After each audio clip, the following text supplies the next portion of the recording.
What are the coolest psychology tricks that you know or have used?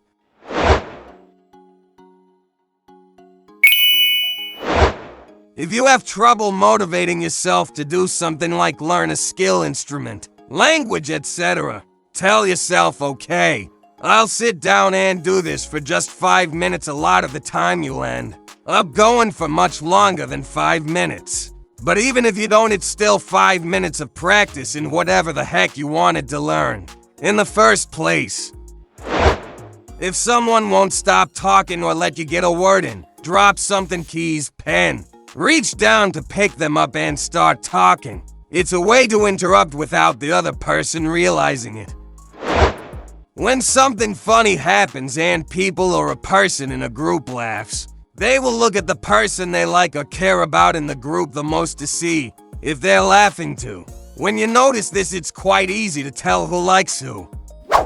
Fair warning though that sometimes people default to looking towards authority figures, same concept, want to impress rather than, well, like friends.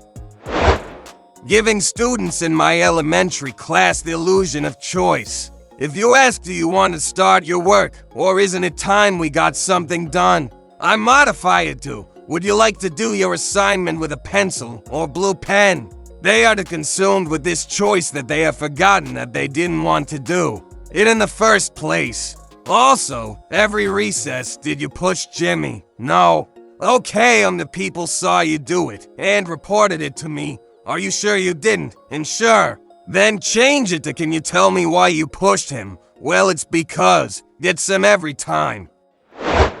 The flinch. Whether you're negotiating a raise, the sale price of a car you want to buy.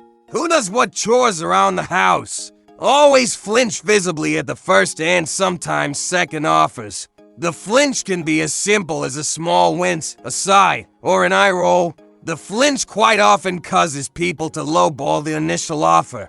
I learned this from my husband and it freaking works. Got my current job at 10% over the max salary because I flinched. When you need someone to wait a moment as you hunt for something, or you're struggling, say thank you for your patience instead of sorry for the wait. It subtly strokes their ego and makes them more likely to be kind and patient with you, because you've already asserted they're kind and patient people, and denying that would hurt their own self-image. Works with most people, but some are just raging lol. If someone is talking or preoccupied, you can hold out your hand and they'll give you whatever they're holding. I did it to my sister with the car keys and made her think she lost them somewhere at the store. I like to do the opposite. If I've been tasked with holding something I don't want to hold, I wait until someone is engaged in conversation and just hand them the item without saying a word. They just take it like that. I had a very strange encounter with a coworker once. We were on a break, had chatted a bit, the usual mundane, are you married, etc. Do you have kids? And when I said no, she waited, staring at me, for me to continue. Boy, did that ever work. The longer she stared, the more I babbled. I couldn't stop talking. I'd finish a sentence. She kept staring and I'd start talking again, and not because she was politely listening. She was compelling me to talk. I have no idea why she did that. If it was just her way or if she does that to learn things about people, but it was the creepiest conversation I have ever had. I'm older now, so that wouldn't work on me, but it sure was effective at the time. Yep, I do this, but without the staring and any malicious intent. I'm just not much of a talker. People will tell you the strangest and most personal things when they babble. The concept of getting something for free completely derails a person's critical thinking skills. My dad was tool distributor and drove a truck to various repair shops selling tools to mechanics. He got an idea to start selling candy bars on his truck for $1, but you would get a free candy bar with every tool purchase. Almost everyone who asked how much the candy bar was didn't want to pay $1 for one, but they would buy a $100 socket set in order to get the candy bar for free. This reminds me of the free buckets incident in Finland. A department store gave out free buckets to everyone who came to their grand opening. A bucket is not just an object, it's an opportunity. So many things fit in a bucket. Carry it around for a while, dump it somewhere else, put the bucket on your head. Use it to be taller. Buckets are great. Man, I totally understand. The primacy effect, you're more likely to remember the first item on a list, and the recency effect, you're more likely to remember the last item on a list. If I'm listing groceries for my husband, I make the most important items into bookends. If I'm talking to the parent of one of my students about their kid's behavior, I always list good, bad, good. They get the information about the bad, but what they remember about the conversation is how they felt good and saw that. I care about their kid. My favorite is silently maintaining eye contact when a person is attempted to bargain or convince you of something that you don't want to do or don't believe. They usually end up negotiating with themselves, which gives you a huge advantage because once that happens, it is pretty much game over. Your username is a clue that you might be an attorney. I am too. Silence is my favorite tool. People us all the time, or they selectively leave out facts that they know are important. Ask a question, and if their answer is fishy at all, maintain eye contact and sit there silently. 9 times out of 10, after about 10 seconds, they just start babbling and give you everything you want and sometimes much, much more. Nature abhors a vacuum, and silence is a vacuum. People compulsively fill it, especially when they are already nervous. Have a toddler that is in a bad mood. Sit down with them, look them straight in the eye, and say you're mad. So don't laugh. Just keep repeating it as seriously as you can. I've done it for 15 different cousins over a couple of decades. And by the 5th repetition of don't laugh, they are busting a gut and rolling on the floor. My dad did this to me all the time and I hate it. I use the gray rock method on my narcissist brother-in-law. Basically, I made myself so dull and boring and the opposite of drama that he learned to avoid me at all costs. It worked like a charm, and only took 4 to 5 encounters to take effect. Many people, I would say most, maybe almost all, are surprisingly susceptible to flattery and being told what they want to hear. People tend to shy away from this strategy, thinking it will be too obvious and clumsy. But just try it. It's as if being flattered or hearing people agree with you gives people a rush of pleasurable hormones to the brain. While that is an incredible observation, definitely one of the best I've seen in this thread. Do you use this often? I can imagine you being very successful in situations where you're new.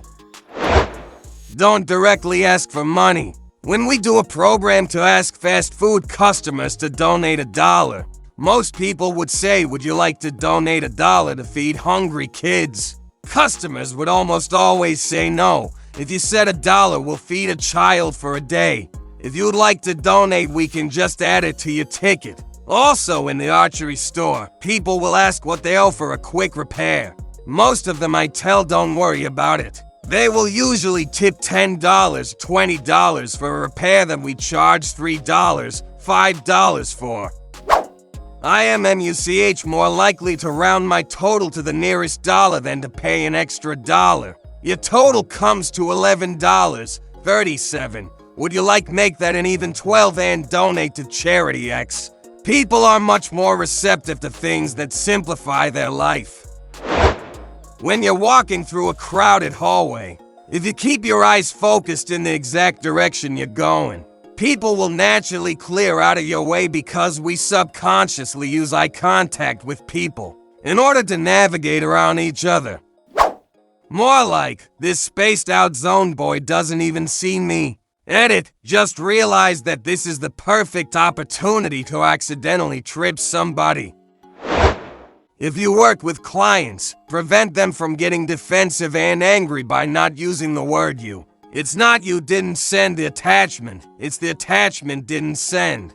Don't blame them, blame the thing you're talking about.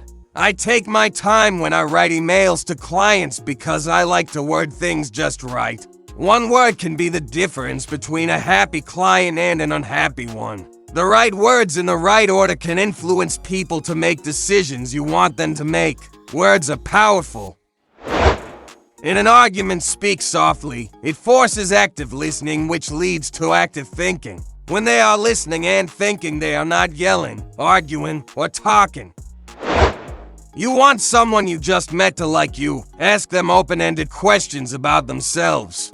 Don't wait for your turn to speak. Listen, and then ask a follow-up question based on what they said. If you do that a couple of times, that person feels heard and appreciated by you. If they realize they're doing all the talking, they'll apologize and ask a question of you. If your answer is short and pivots back into something they said, you have now formed a connection in their mind as a good listener who is interested in what they have to say. People like that a lot. I learned this from my primary school principal. When you're angry, raise your voice. When you're really angry, lower it. If I want my cat to jump up for cuddles, I first have to act totally disinterested and like, I don't care what he does. Works every time. I was always a fan of being aware of the Benjamin Franklin effect. If you give someone something or do them a favor, you're much more likely to do it again in the future. Being aware of it keeps people from taking advantage of you. To get someone to like you more, ask them to do a favor for you, like let you borrow a pencil. Benjamin Franklin was a big proponent of this idea. Color theory is interesting. Different colors affect you different psychologically. Example, red makes you hungry now. Notice how many restaurants have red logos. If someone says something to you but you don't hear it, then when you ask them to repeat it, they say never mind and sulk. Just say, okay, in a totally disinterested manner and go back to whatever it was you were doing. Most of the time, they'll pout for a second, then say something like what I was going to say was. Silence. I have found that saying nothing is often the most powerful tool of negotiation. I once sold a car with 350,000 miles on it for my asking price. Because when the guy was walking around it and pointing out the flaws, I never said a word. He talked and talked, and I never responded. Finally, he talked himself right into buying the car. I would have gone down $1,500, but he never demanded an answer out of me. Thanks for watching. Share your stories in the comments.